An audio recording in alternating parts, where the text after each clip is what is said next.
If you're one of the people who think the government is hiding countless secrets from you and constantly covering things up, then you would be absolutely right.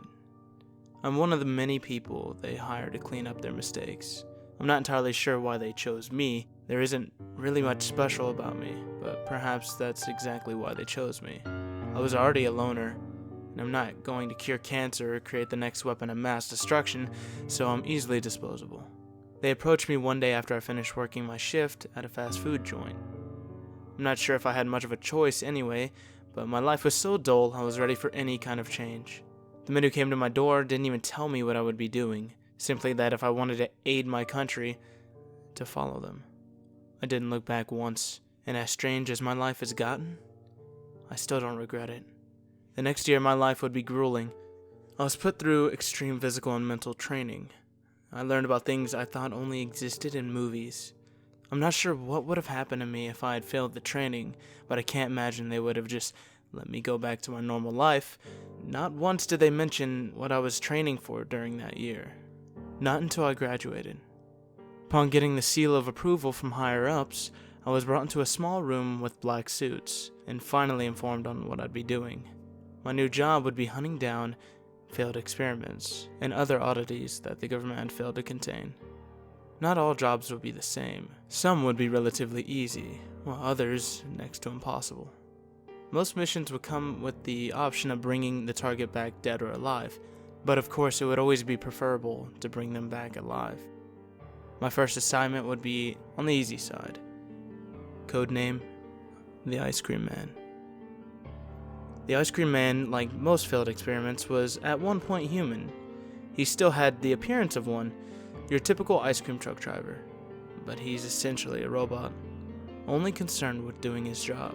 So, what's so special about the Ice Cream Man then? Well, I'm never told the why of the creature I hunt, but I always put together my own ideas. The Ice Cream Man's truck is really the special part. The music that comes from the horns works almost as a human magnet. It entrances anyone within hearing distance to approach the truck. Once you approach the truck, you buy ice cream. I've heard that the ice cream tastes delicious, but of course you'll never know for sure. For the next 12 hours after consuming the ice cream, you will carry on your day as you do normally, but you will remember nothing the next day. I'm sure you could see why this would be a valuable asset to the government. Unfortunately, the scientists put in charge of testing the Ice Cream Man underestimated him a bit. Before they knew it, they had woken up 12 hours later, wondering where their test subject is gone. I'm sure I was given this simple assignment as sort of a test. I was given a pair of enhanced noise-blocking earplugs, and was sent on my way to the Ice Cream Man's location. Well, his last known location. It wasn't hard to find though. I just had to follow the massive vehicles that had lined up to get their sweet treat. I allowed him to serve everyone in the area. It would make my job of taking him much easier if no one had remembered it. After everyone had their ice cream, I lined myself up. He attempted to serve me, but instead I reached into the truck and injected him with a tranquilizer. He may only be a shell of a person now, but he's not immune to good old-fashioned medication. I tied him up and hitched his truck to my vehicle. I dropped him off at the nearest government facility and awaited my next target. As I said, this would be one of the easier assignments. My next wouldn't be quite so simple. Codename, the Rippler. Unlike the Ice Cream Man, the Rippler was still mostly human. He hadn't lost his emotion or become a mindless zombie, or perhaps that was the problem. Through intense experimentation, the Rippler had gained the ability to create an intense, concentrated earthquake. He had collapsed the storage area where he was being held. The main concern with the Rippler is how dangerous he was around others. If he used his ability in any heavily populated area, countless lives would be lost. This was one of the few cases I've advised not bringing my target back alive.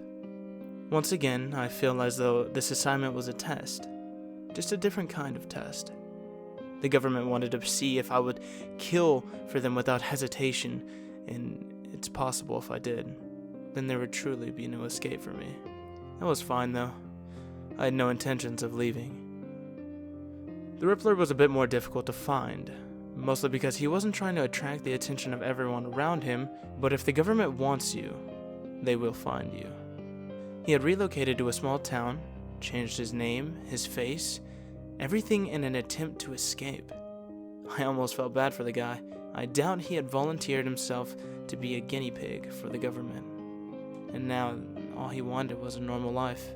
Once I found the town he was staying in, I made sure to keep my distance.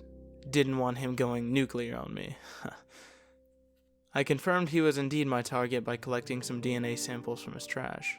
Now that all that was left was to take him down. I didn't want to kill him, but I didn't have any other options. The scientists who had created him were still unsure to the extent of his powers and his capability to control them. Had I brought him back alive, there's no telling if the government even had a facility capable of holding him. I did what I thought was best. After he returned home one night, I put a bullet between the Rippler's eyes. It wasn't a good feeling, but I continued to convince myself it was necessary. I dropped his body off and was thanked for my services. It wouldn't get easier from here either. My next target? Codename Ghoul. This one was truly a monster. I'm not sure what the government was trying to create in Ghoul, but I don't think that's what they wanted. Ghoul has enhanced speed and strength, but with one slight problem. He eats humans. Who knows, maybe that's exactly what the government wanted. As you can imagine, Ghoul found a way to escape. After a while, you would think that these government scientists would be better at containing their experiments, but that doesn't seem to be the case. This mission might not have been so bad, but I was given strict orders that Ghoul was to be brought back alive. All my lethal weapons were stripped and replaced with tranquilizers strong enough to bring down a rhino. I put in a request to have a partner for this assignment, but of course I was swiftly denied. Ghoul had taken up residence in a forest. This might not have been so bad if for the fact that this was an extremely popular hiking trail. There had always been frequent disappearances in the forest, a lot of them chalked up to suicides, but since Ghoul had escaped, that number had amplified significantly. The government did me a solid and got the trail shut down for the weekend, so it would be just me and Ghoul. I wouldn't have to worry about anyone else getting in the way. I'd set out in the forest looking for signals of his nest. I'd been sure to not shower all week in preparation. If he came to me, it just makes my job of dragging him back to my vehicle a lot easier, and I'm sure he would be hungry eventually. After about an hour of following markings and footprints that I had assumed belonged to Ghoul, I began to come across bones. Human bones. I followed the path for a few more minutes before I began to hear noises. Looking like my dad had arrived, I heard tree branches shaking. After only a few moments, he was standing on a large tree right in front of me. He looked down, studying me. He really wasn't that big. Maybe 5'6" with an average frame, but looks can be deceiving. His skin was a sickly yellow, and his hair began to recede as if he was an old man. His eyes were pure white, no longer containing anything else.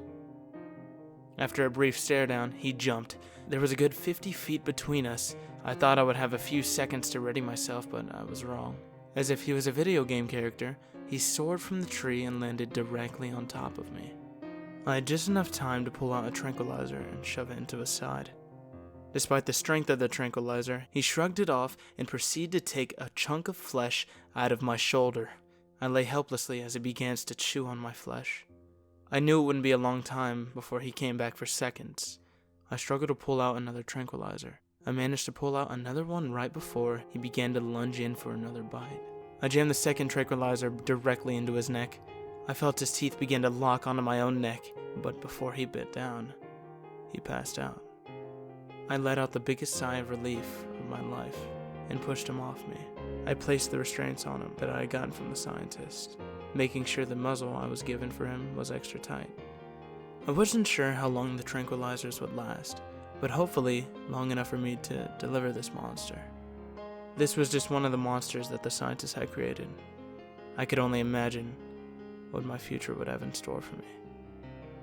After delivering Ghoul, I informed the higher-ups that I would need at least a month off, and knowing what they had put me through, they obliged. If anything, they were impressed. I had come back in mostly one piece.